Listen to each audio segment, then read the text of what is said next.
Good morning, students. Today we are going to study about lesson number 6, respiration. Respiration அப்படின்னு சொன்னால் என்னன்னு தெரியுமா? நமக்கு மூச்சு விடும் ஒரு நிகழ்வு தான் ரெஸ்பிரேஷன் அப்படின்னு பேர். A boy who eats well, இவன் நல்லா சாப்பிட்றான். Can he get full energy, இவன் வந்து ஃபுல் எனர்ஜியை வந்து பெறுவானா அப்படின்னு கேட்டால் ஆன்சர் என்ன சொல்லுவீங்க? Yes, he will get full energy அப்படின்னு ஆன்சர் சொல்லுவோம். இந்த எனர்ஜி எப்படி நமக்கு வந்து கிடைக்கின்றது அப்படின்னா, இந்த ரெஸ்பிரேஷன் மூலமாக மட்டுமே இங்கே எனர்ஜி வந்து நமக்கு கிடைக்கின்றன. இதில் ப்ரீத்திங் பாஸ்டர், ப்ரீத்திங்லாம் நம்ம வந்து எங்கே யோகா பண்ணியிருப்போம். அந்த யோகாவில் பார்த்தோம் அப்படின்னா நமக்கு தெரியும் எப்படியெல்லாம் சுவாசிக்கின்றனர் அப்படின்னு. சரியா? அதாவது ஃபஸ்ட்டு இன்னேல், அப்புறம் எக்ஸேல். இன்னேல் எக்ஸேல் அப்படின்னு பேர். அது இன்னேல் அப்படின்னா உட்சுவாசம் அப்படின்னு அர்த்தம். எக்ஸேல் அப்படின்னு சொன்னால் வெளி சுவாசம் அப்படின்னு அர்த்தம். இன்னேல் அப்போ அதிகப்படியான காற்று வந்து உள்ளே செல்லும். அதுக்கப்புறம் எக்ஸேலில் அதிகப்படியான காற்று வந்து வெளியே செல்லும். சரியா? இதில் ரெஸ்பிரேஷன் அப்படின்னா என்ன அப்படின்னா, ப்ரீத்திங், செல்லுலர் ரெஸ்பிரேஷன். அப்புறம்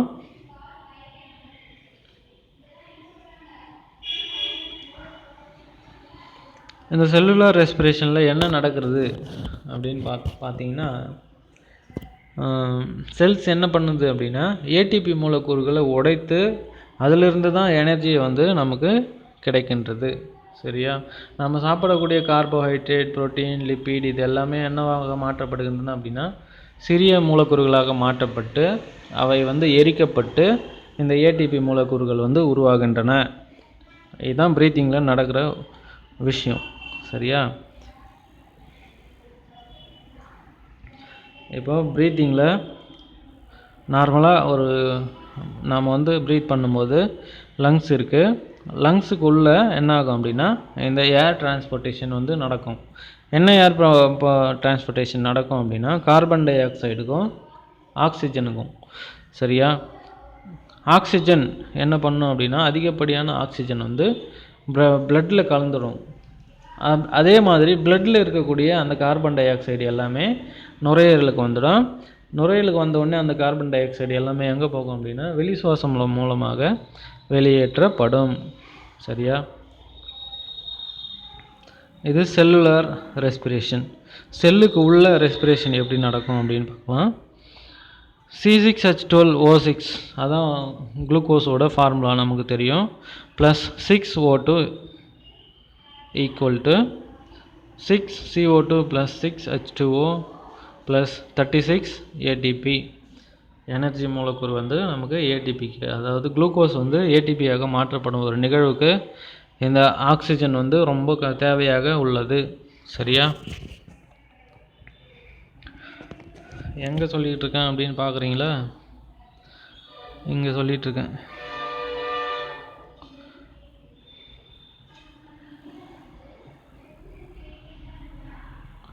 இந்த ரியாக்ஷனை பார்த்தீங்கன்னா நமக்கு தெரியும்.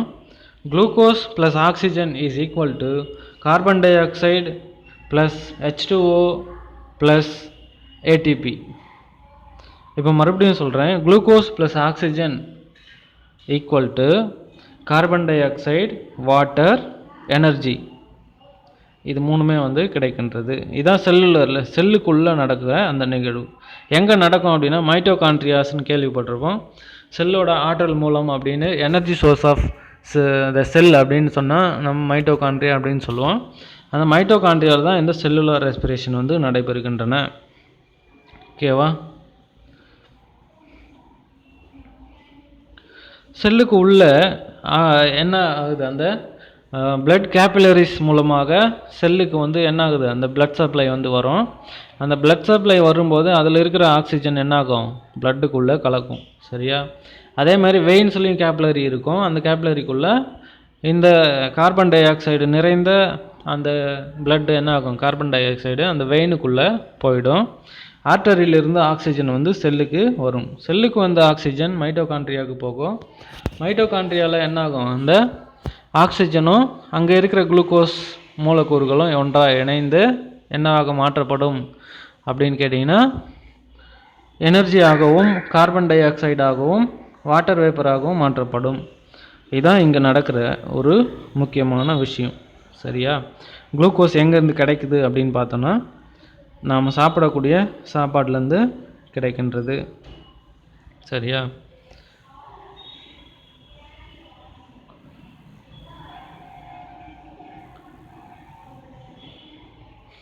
இப்போ இந்த ரியாக்ஷனை பார்க்கலாம்.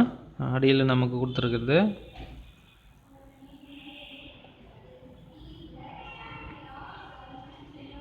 இது C6H12O6 குளுக்கோஸ் மூலக்கூறு.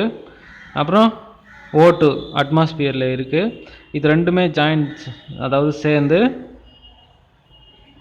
இது ரெண்டுமே என்ன ஆகுது, சேர்ந்து கார்பன் டை ஆக்சைடு வாயு, அப்புறம் அதாவது வாயு நிலையில் உள்ள O2 H2O அதாவது நீர், அதுக்கப்புறம் நமக்கு எனர்ஜி, தேவையான எனர்ஜி வந்து ஏடிபியாக கிடைக்கின்றது. டயக்ராமில் நாம் வந்து பார்த்தாலே தெளிவாக தெரியும்.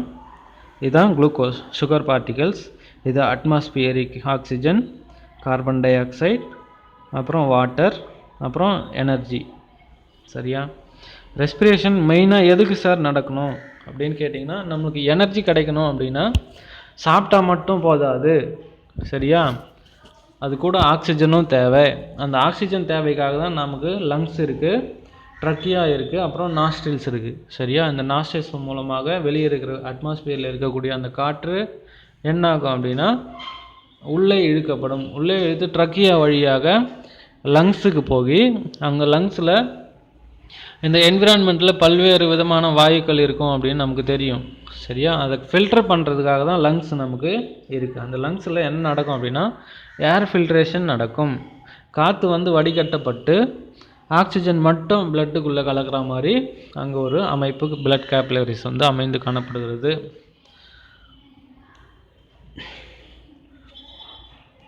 அப்புறம் ஆக்சிஜன், வடிகட்டப்பட்ட ஆக்சிஜன் டைரெக்டாக பிளட்டில் என்ன ஆகும், லங்ஸ் மூலமாக செலுத்தப்பட்டு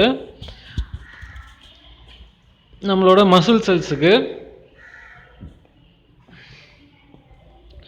மற்றும் உடம்புல இருக்கிற எல்லா செல்ஸுக்குமே என்ன ஆகும் அப்படின்னா அந்த பிளட்டில் இருக்கக்கூடிய ஆக்சிஜன் வந்து எடுத்துகிட்டு போகும். சரியா? பிளட்டில் மெயினாக எது ஆக்சிஜன் எடுத்துகிட்டு போகும்? ஹீமோக்ளோபின் அப்படின்னு ஒரு ப்ரோட்டீன் இருக்குது. எதில் இருக்குது அப்படின்னா நம்மளோட பிளட்டில் காணப்படக்கூடிய சிவப்பணுக்கள் ஆர்பிசி தான் ஆக்சிஜனை கேரி பண்ணக்கூடிய தன்மை கொண்டது. சரியா? சரி, ஓகே, நெக்ஸ்ட் ஸ்லைடு போவோம். ரெஸ்பிரேட்டரி ஆர்கன்ஸ் அப்படின்னு சொன்னால் நமக்கு என்ன இங்கே கொடுக்கப்பட்டிருக்குது அப்படின்னா லங்ஸு. சரியா? நோஸு, அதுக்கப்புறம் பக்கல் கேவிட்டி, அதுக்கப்புறம் லாரிங்ஸ், அதுக்கப்புறம் ட்ரக்கியா, அதுக்கப்புறம் அந்த பிரான்ச் இருக்கும். ட்ரக்கியாவில் 2 பிரான்ச் இருக்கும். ஏன்னா நமக்கு 2 லங்ஸ் இருக்கு இல்லையா, அதனால் அங்கே 2ஆக பிரியும். அந்த ட்ரக்கியா அது வந்து 2ஆக பிரியும். அதுக்கப்புறமா தான் வந்து காற்று நுண்ணறைகள் மூலமாக ஏர் வந்து ஃபில்டர் பண்ணும். இதில் எக்ஸ்ட்ராவாக ஒரு பார்ட்ஸ் கொடுத்துருப்பாங்க. இங்கே பாருங்கள், இதுக்கு பேர் தான் வந்து என்ன கொடுத்துருக்காங்க, டைஃப்ராக்மா. அது ஒரு படலம். சரியா? அதுதான் நம்மளோட மார்பகத்தையும் வயிற்று போகிற ஆர்கன்ஸையும் பிரிக்கக்கூடிய ஒரு இடமாக அது வந்து காணப்படுகிறது. அது நாம் மூச்சு உள்ளே இழுக்கும்போது அந்த அந்த லேயர் வந்து என்ன ஆகும், கொஞ்சம் விரிவடைந்து கீழே போயிடும். சரியா? மூச்சை வெளியே விடும்போது அது என்னாகும், இந்த மாதிரி லங்ஸ் கூட ஒட்டிய நிலைக்கு வந்துடும். சரியா? நம்ம உடம்பை 2ஆக பிரிக்கிற ஒரு அமைப்பாக இந்த லேயர் தான் வந்து காணப்படுகிறது. சரியா? இதில் என்னென்ன பார்ட்ஸ் நமக்கு ஞாபகம் வச்சுக்கணும், ஹியூமன் ரெஸ்பிரேட்டரி சிஸ்டமில் என்னென்ன பார்ட்ஸ் ஞாபகம் வச்சுக்கணும் அப்படின்னா ஃபஸ்ட்டு நோஸ், செகண்டு அதாவது ஃப்ரிங், செகண்ட் கியூபாய்டல் பக்கிள், அப்புறம் லாரிங், அப்புறம் ட்ரக்கியா, பிரான்ச்சு, அதுக்கப்புறமா தான் வந்து இங்கே பல்மியோ டைரக்ட்ரோ, அப்புறம் பல்மியோ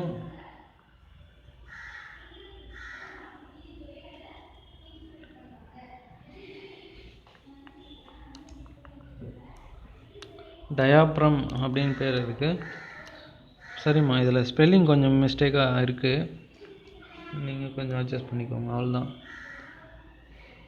அவ்வளோதான் ஹியூமன்ஸோட ரெஸ்பிரேட்டரி ஆர்கன் லங்ஸ். சரியா, இதில் respiratory organ in various animals இந்த தலைப்பு நமக்கு முதல்ல இருக்குது. Respiratory functions, respiratory organ in various organisms. ஸ்பாஞ்சஸில் டிஃப்யூஷன் முறையில் ரெஸ்பிரேஷன் வந்து நடைபெறும். பிளாட்ஃபார்ம்ஸ்லையும் டிஃப்யூஷன் மூலமாக ரெஸ்பிரேஷன் நடைபெறும். எர்த்வார்ம்லேயும் டிஃப்யூஷன் மூலமாக ரெஸ்பிரேஷன் வந்து நடைபெறும். சரி, இந்த மூணுமே டிஃப்யூஷன் சொல்லியிருக்கோம். டிஃப்யூஷன்னா என்ன அப்படின்னு கேட்டிங்கன்னா, டிஃப்யூஷன் அப்படின்னா இது எல்லாமே வந்து, அதாவது இந்த பிளாட்ஃபார்ம்ஸும் எர்த்வார்ம்ஸும் என்ன தன்னோட உடம்பு பகுதியில் குழன்னு ஒரு மியூக்கஸ் மாதிரியான ஒரு கோழை பொருள் வந்து இருக்கும் அப்படின்னு நமக்கு தெரியும். மண்புழு நம்ம பிடிச்சோம் அப்படின்னா நம்ம கையெல்லாம் வழவழன்னு ஆகிடும். அந்த மியூக்கஸில் என்ன ஆகும் அப்படின்னா, அட்மாஸ்பியரில் இருக்கிற அந்த ஆக்சிஜன் என்ன ஆகும், அந்த மியூக்கஸில் வந்து கரைஞ்சிடும். அந்த மாதிரி கரையும் போது அந்த மியூக்கஸில் இருக்கிற ஆக்சிஜனை இந்த அனிமல்ஸ் வந்து ரெஸ்பிரேஷனுக்கு எடுத்துக்கும். ஸ்பாஞ்சஸில் தண்ணியிலே இருக்கும் இல்லையா, ஸ்பாஞ்சஸ்ஸு அது என்ன பண்ணும், தண்ணியில் இருக்கிற ஆக்சிஜனும் அது எடுத்துக்கும். சரியா, அவ்வளோதான். காக்ரோச்சஸில் ட்ரக்கியா இருக்குது. அப்புறம் ஸ்கார்பியனில் புக் லங்ஸ், புக்கு மாதிரியான அமைப்பு கொண்ட அந்த லங்ஸு வந்து இந்த நண்டுகள் வந்து, அதாவது நண்டு தெருக்கம் அப்படின்னு சொல்லுவோம்ல, ஸ்கார்பியன், அதில் வந்து காணப்படுகிறது. அடுத்தது ப்ரான்ஸில் கில்ஸ் இருக்குது, ஃபிஷ்லேயும் கில்ஸ் இருக்குது. ஒரு ஃபிஷ்ஷில் ஏர் பிளாடர் வந்து காணப்படும். அடுத்தது ஃப்ராகில் கில்ஸ் இருக்குது, பக்கல், கியூட்டனேசியஸ் அண்டு லங்ஸு. ஃப்ராகில் பார்த்தோம் அப்படின்னா 2 வகையான ரெஸ்பிரேஷன் நடக்கும் அப்படின்னு சொன்னோம் இல்லையா, தண்ணியில் நடக்கும், அதே மாதிரி தரைப்பகுதியில் இருக்கும்போதும் நடக்கும். தரைப்பகுதியில் இருக்கும்போது லங்ஸ் மூலமாகவும், தண்ணியில் இருக்கும்போது தோல் மூலமாகவும் அதுக்கு ரெஸ்பிரேஷன் நடக்கும். பேர்ட்ஸில் லங்ஸு, மேமல்ஸ்லேயும் லங்ஸு.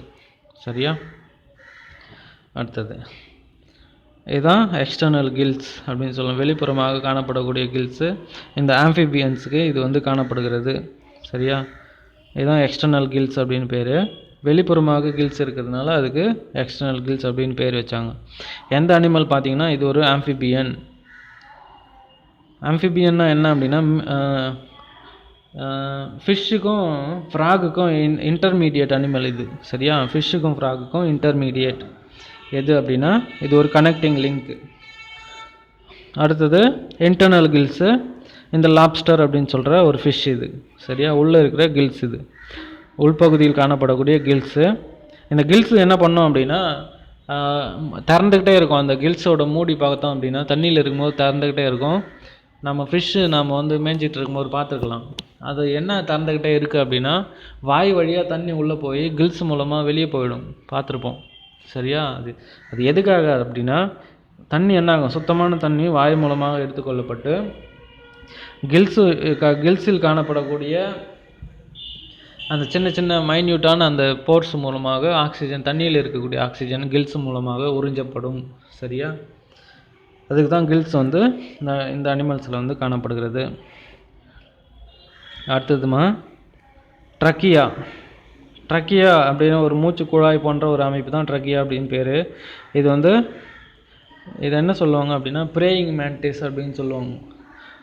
வணக்கம், அதாவது விஷ் பண்ணுற மாதிரியே இதோட முன் கையை வந்து எப்பவுமே வச்சுருக்கோம், அதனால தான் அதை ப்ரேயிங் மேண்டிஸ் அப்படின்னு சொல்லுவாங்க. இது ஒரு மேண்டிஸ். சரியா, மேண்டிஸ்லாம் நாம் கேள்விப்பட்டிருப்போம், கார்ட்டூன்ஸ் எல்லாம் நிறைய பார்த்தீங்க அப்படின்னா தெரியும். குன்ஃபு பாண்டா அப்படின்னு ஒரு சீரியல் ஓடிட்டுருக்கோம் சுட்டி டிவியில், அதில் ஒரு மேண்டிஸ் வரும், பார்த்துருக்கீங்களா? அந்த மேண்டிஸ் தான் ப்ரேயிங் மேண்டிஸ், இதுதான் அது. நெக்ஸ்ட்டு லங்ஸ் எதில் இருக்கும் அப்படின்னா மேமல்ஸ்லேயும் பேர்ட்ஸ்லேயும் லங்ஸ் இருக்கும், நுரையீரல்கள். Next different ways of breathing. Spider book lung, ஸ்பைடரில் புக் மாதிரியான லங்ஸ் வந்து காணப்படுகிறது. சிக்கனில் லங்ஸ் இருக்கும். அப்புறம் ஃபிஷ்ஷில் கில்ஸ் இருக்கும்.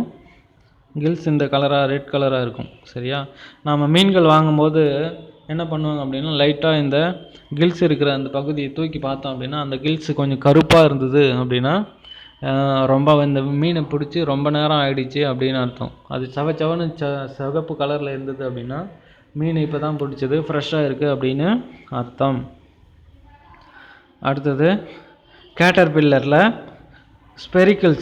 ஸ்பெரிக்கிள்ஸ் அப்படின்ற அந்த சின்ன சின்ன துளைகள் சைடில் இருக்கும் இல்லையா, அதன் மூலமாக இது வந்து சுவாசிக்கின்றது. அப்புறம் ஸ்பாஞ்சஸ், இதான் வந்து ஸ்பாஞ்சஸ் அப்படின்னு சொல்லுவோம். இதில் இன்ஃப்ளோ அவுட்ஃப்ளோ. தண்ணி வந்து இந்த சக்கர்ஸ் இருக்கும், இதில் ஓட்டை இருக்கும் இல்லையா. ஸ்பாஞ்சஸ் அப்படின்னாவே துளை உடலிகள் அப்படின்னு அர்த்தம். அதோட உடம்பு பூராவும் துளைகள் வந்து காணப்படும். நடுவில் பார்த்தோம் அப்படின்னா பெரிய துளை வந்து காணப்படும். சைட்லலாம் சின்ன சின்ன துளைகள் வந்து காணப்படும். இந்த சைடில் சின்ன சின்ன துளைகள் வழியாக தண்ணி உள்ளே போயிட்டு அதில் இருக்கிற நியூட்ரியன்ஸு, உணவுப் பொருட்கள், அப்புறம் ஆக்சிஜன் எல்லாத்தையும் எடுத்துகிட்டு மீதி இருக்கிற தண்ணியை என்ன ஆகிடும் அப்படின்னா இந்த மாதிரி வெளியே போய்விடும். சரியா, அவுட்ஃப்ளோ மூலமாக வெளியேறிவிடும். இதுதான் different ways of breathing. Next excretory system, respiratory system in animals, அதாவது in humans. Respiratory passage nose to alveoli, நோஸ்லேருந்து அதாவது மூக்கிலிருந்து ஆல்வியோலி காற்று சிற்றறைகள் வரைக்கும் இங்கே வந்து எப்படி நடக்கின்றது அப்படின்னு தெளிவாக பார்க்கலாம். ரெஸ்பிரேட்டரி ஆர்கனோட ஸ்ட்ரக்சர் இதுதான். முதல்ல நாம் பார்க்க வேண்டியது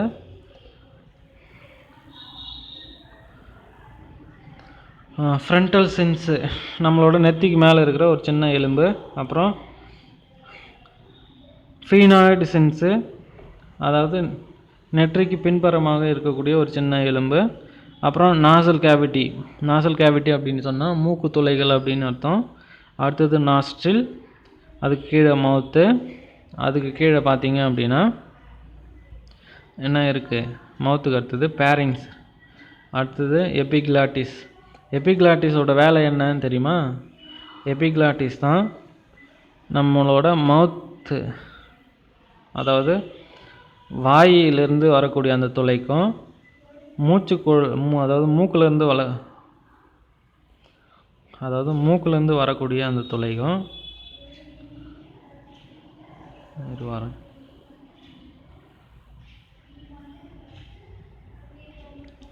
மூக்கிலேருந்து வரக்கூடிய ஒரு துளை, அப்புறம் வாயிலிருந்து வரக்கூடிய இன்னொரு துளை. சரியா, இந்த ரெண்டு துளைக்கும் நடுவில் இந்த எபிக்ளாட்டிஸ் இருக்கும். இது வந்து ஒரு மூடி பகுதியாக காணப்படுகிறது. நாம் சாப்பாடு விழுங்கும்போது இந்த மூச்சு அறைக்குள்ளே இந்த உணவு வந்து வராமல் தடுக்கிறது எது அப்படின்னா இந்த எபிக்ளோட்டிஸ். கலர் நல்லா இல்லைன்னு நினைக்கிறேன், கலர் சேஞ்ச் பண்ணிக்கலாம்.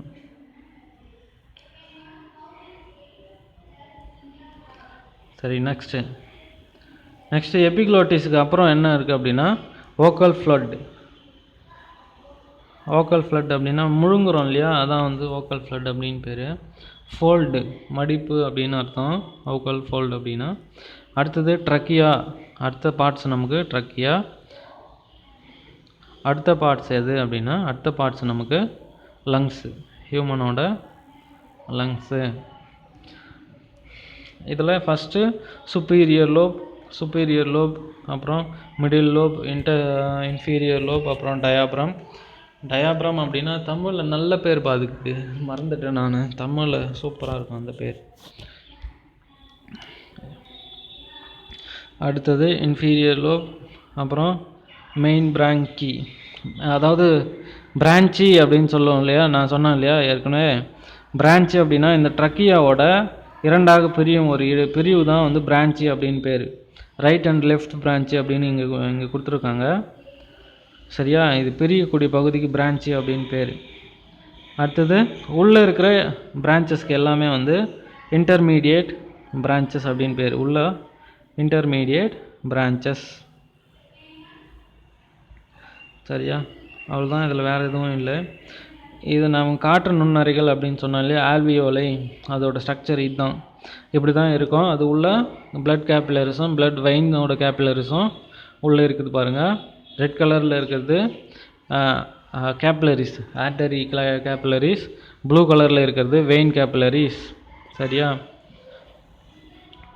இந்த ஆல்வியோலையில் ஃபஸ்ட்டு கனெக்டிவ் டிஷ்யூ. இது ஒரு ஆல்வியோலையும் கனெக்டிவ் டிஷ்யூக்களால் இணைக்கப்பட்டிருக்கும். அப்புறம் ஆல்வியோலார் சாக்ஸ், பைக்கு காட்டு சிற்றறைகள்னு சொல்கிறோம் இல்லையா, அதான் சாக் அப்படின்னு சொல்லுவோம். அதுதான் ஆல்வியோலார் டக்ட், அந்த குழாய்க்கு பேர் ஆல்வியோலார் டக்ட் அப்படின்னு பேர். அப்புறம் கேப்லரி பட்ஸ் எல்லாம் இதோ இருக்குது பாருங்கள், பிளட் கேப்லரி பட்ஸ் அதெல்லாம். சரியா? அடுத்தது அந்த சின்ன சின்ன அறைகளுக்கு பேர் ஆல்வியோலை. அங்கே தான் காற்று வந்து ஃபில்டர் ஆகி டிஃப்யூஷன் ஆகும் பிளட்டில். ஓகேவா? இதை இன்னும் ஜூம் பண்ணி நாம் வந்து இங்கே பார்க்குறோம். ஆல்வியோலையே ஜூம் பண்ணி ஒரு ஸ்ட்ரக்சர் தான் இது. நமக்கு இதோட பார்ட்ஸ் கொஞ்சம் தெளிவாக தெரியல. சரியா? Okay, no problem.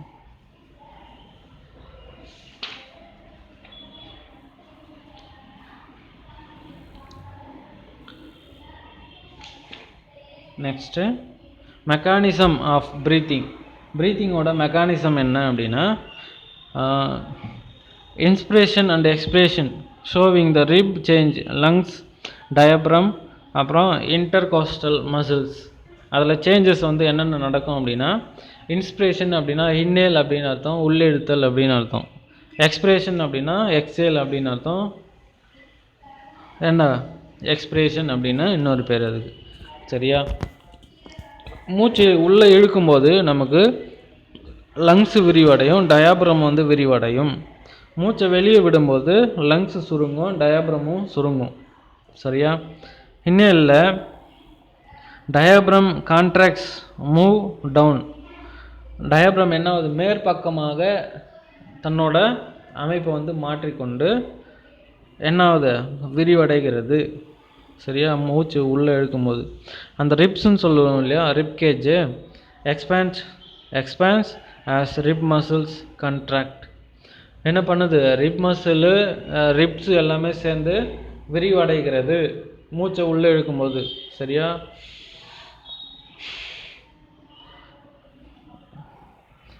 வெளியே விடும்போது எல்லாமே வந்து ரிலாக்ஸ் ஆகிடும். சரியா? அவ்வளோதான்.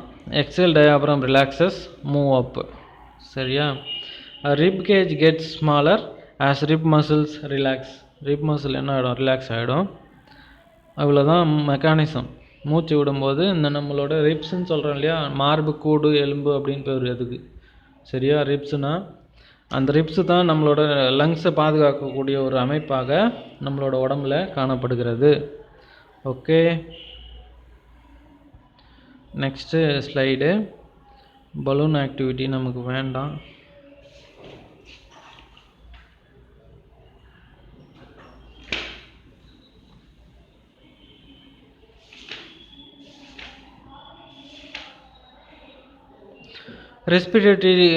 Respiratory volume and capacity. Tidal volume 500 milliliter. Inspiratory reserve volume 2500 to 3000 milliliter. Expiratory reserve volume 1000 to 1500 milliliter. அப்புறம் ரெசியூடியல், அதாவது ரெசியூடியல் வேல்யூம் வந்து 100, அதாவது 1100லேருந்து 1200 வரைக்கும்.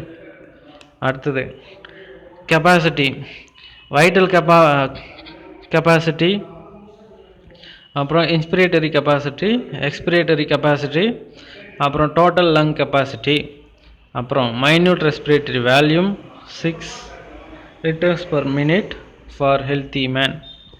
அதாவது ஒரு நார்மலான மனுஷனுக்கு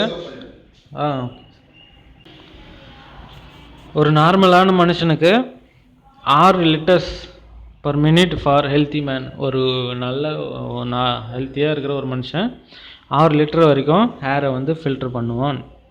டெட் ஸ்பேஸ் 150 மில்லிமீட்டர். 150 மில்லி லிட்டருக்கும் கம்மியாக நமக்கு ஆக்சிஜன் கிடைச்சது அப்படின்னா இறந்துருவோம். சரியா? இந்த ஃபார்முலாலாம் இருக்குது. இந்த ஃபார்முலா வந்து என்ன அப்படின்னா,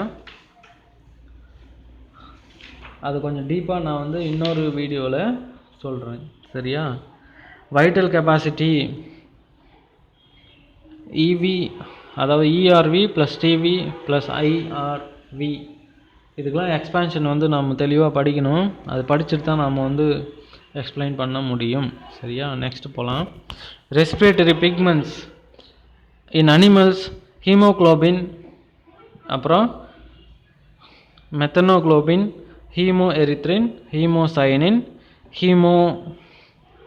ஹீமோக்யூரின், அப்புறம் மயோக்ளோபின். சரியா, இது எல்லாமே ரெஸ்பிரேட்டரி பிக்மெண்ட்ஸ் அப்படின்னு சொல்லுவோம். ஆர்பிசியில் ஹீமோக்ளோபின் இருக்குது அப்படின்னு நம்ம தெரியும் இல்லையா. ஹீமோக்ளோபின் தான் ஒரு பிக்மெண்ட். சரியா, பிக்மெண்ட்னா நிறமி அப்படின்னு பேர். இந்த நிறமிகள் தான் வந்து என்ன பண்ணுது அப்படின்னா ஆக்சிஜனை கேரி பண்ணுது. சரியா, கேரி பண்ணி ஒவ்வொரு டிஷ்யூக்களுக்கும் காணப்படக்கூடிய செல்களுக்கு ஆக்சிஜனை கொடுக்கின்றன. இதில் ஹீமோக்யூரின், அப்புறம் ஹீமோசைனின், ஹீமோஎரித்ரின், ஹீமோக்ளோபின், அப்புறம் அதாவது மெத்தி ஹீமோக்ளோபின் அப்படின்னு பேர் அதுக்கு. ஹீமோ லிம்ப் அப்படின்னு லிம்ப்னு கேள்விப்பட்டிருப்போம். அந்த பூச்சிகளில் காணப்படக்கூடிய ஒரு ரத்தத்துக்கு ஹீமோ லிம்ப் அப்படின்னு பேர். ஒயிட்டாக இருக்கும் அது. சரியா, அடுத்தது exchange of gases, transport of gases.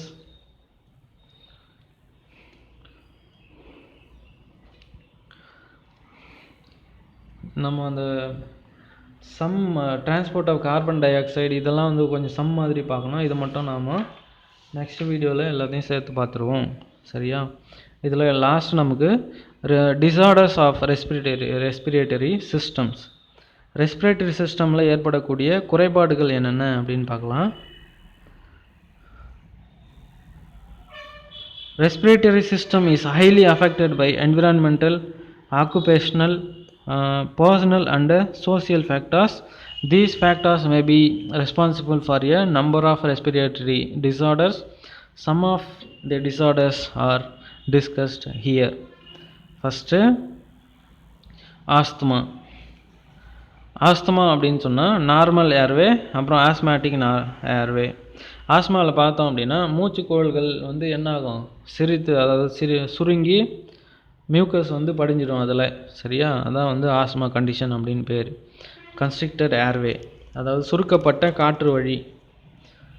அடுத்தது செகண்டு, லங் கேன்சர். லங்ஸில் கேன்சர் வரும். சரியா, எப்படி வரும் அப்படின்னா அதிகப்படியான புகையில் இருந்தோம் அப்படின்னா நமக்கு அதிகப்படியான கேன்சர் வருவதற்கு சான்சஸ் இருக்குது. Lung cancerous tumour affected lymph node. லங்ஸில் இருக்கிற லிம்ப் நோடு வந்து அஃபெக்ட் ஆகியிருக்கு. அடுத்ததுமா நிமோனியா. நிமோனியா அப்படின்னா தெரியும் நமக்கு, சாதாரண சளி காய்ச்சல் தான் நிமோனியா. அதை ஆல்வியோலை உள்ளே என்ன ஆகும் அப்படின்னா ஃப்ளூயிட் ஃபில்டு ஏர்சாக்ஸ். அது ஏர்சாக் உள்ள எல்லாமே அந்த கோழை போன்ற நமக்கு சளி போன்ற ஒரு அமைப்பு இருக்கும் இல்லையா. அது எதுக்காக இருக்குது அப்படின்னா காற்றுல இருக்கக்கூடிய அந்த டஸ்ட் பார்ட்டிகல்ஸ், கிருமிகள் எல்லாத்தையும் ஒட்டி என்ன ஆகும், ஃபில்டர் பண்ணிடும். அதுக்காக தான் அந்த இருக்குது. ஆனால் அது அதிக அளவில் செக்ரீட் ஆச்சு அப்படின்னா என்ன ஆகிடும் அப்படின்னா நமக்கு நிமோனியா அப்படின்ற ஒரு நோய் வந்து வரும். அடுத்தது பல்மனரி எடிமா. நார்மல் பல்மனரி எடிமாவில் fluid buildup in alveoli filled. அதான் அது உள்ளே ஃபுல்லாக சளி அடைச்சிக்கும். அந்த காற்று சிற்றறைகளில் ஃப்ரீயாக இருந்தால் தானே ஏர் போய் ஃபில்டர் ஆகும். அந்த உள்ள சளி போய் அடைச்சிக்கிச்சு அப்படின்னா என்ன ஆகும், அதிகப்படியான வாயுக்கள் வந்து நம்மளால் வடிகட்ட முடியாமல் சுவாசிக்க முடியாமல் கஷ்டப்படுவோம். சரியா, அடுத்தது எம்பைசீமா. எம்பைசீமாவில் அந்த ஆல்வியோலையில் பார்த்தோம் அப்படின்னா destruction and enlargement of air space. அந்த பைகள், காற்று பைகள் வந்து அதாவது வீங்கி போய் பெருசாகிடும். இதுதான் எம்பைசீமா அப்படின்னு பேர். அடுத்ததுமா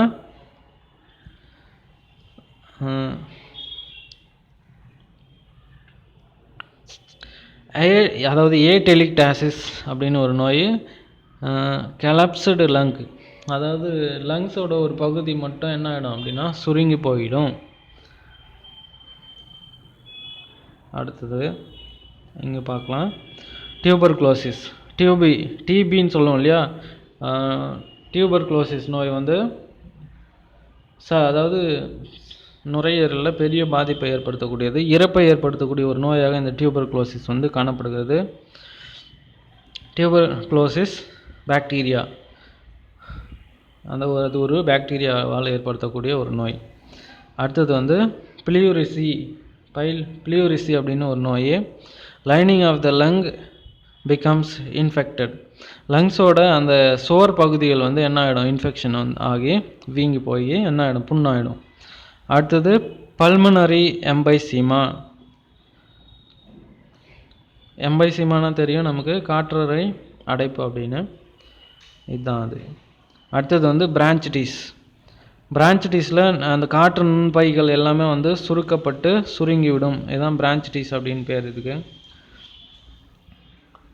இது நம்ம இருக்கிற நார்மலான லங்ஸு. சரியா? இதில் ஃபஸ்ட்டு நாம் என்ன பார்க்குறோம் அப்படின்னா, pulmonary embolism is a blood clot that occurs in the lungs.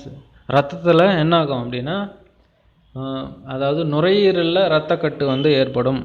அடுத்தது பிரான்ச்சிட்டிஸ் is a inflammation of the lining of our branchial tubes. அந்த பிரான்ச்சியோல் அப்படின்னு பார்த்தோம் இல்லையா, அதில் இன்ஃப்ளமேஷன், வீக்கம் வந்து ஏற்படும். அடுத்தது asthma is a condition in which airways narrow and swell and produce extra mucus. அதிகப்படியான சளி உருவாக்குறதுக்கு பேர் தான் வந்து ஆஸ்மா. அடுத்தது lung cancer. The number 1 cause of cancer deaths. Smoking is the risk factor for the lung cancer. புகைப்பழக்கம் தான் முக்கியமான ஒரு காரணமாக இந்த லங் கேன்சருக்கு விளங்குகிறது. அடுத்தது pneumonia. Pneumonia is an inflammatory condition of the lung affecting primarily the small air sacs known as alveoli. Pneumonia ஆல்வியோலியிலே சளி வந்து ஃபார்ம் ஆகிடும், அதுக்கு தான் நிமோனியான்னு பேர். அடுத்தது pulmonary oedema. Pulmonary edema is a fluid accumulation in the tissue and air space of the lungs. Emphysema, a lung condition that causes shortness of breath due to widening of alveoli. அடுத்தது atelectasis அப்படின்னு சொல்கிறது. It is a collapse, அதாவது collapse of a lung or lobe of a lung develops when alveoli within the lung become deflected. இது lungs ஃபுல்லாகவே வந்து collapse ஆகக்கூடிய ஒரு அமைப்பை இந்த நோய் வந்து ஏற்படுத்தும். அடுத்தது tuberculosis is an infectious disease caused due to the mycobacterium tuberculosis. அடுத்தது pleurisy is a condition in which the pleura becomes inflamed. சரியா? அவ்வளோதான். நமக்கு இந்த லெசனில் நம்ம மேக்ஸிமம் பார்த்தாச்சு. இந்த சம்மு மட்டும் 2 பார்த்துட்டோம் அப்படின்னா இந்த லெசன் வந்து நமக்கு கம்ப்ளீட் ஆகிடும். சரியா? Thank you students.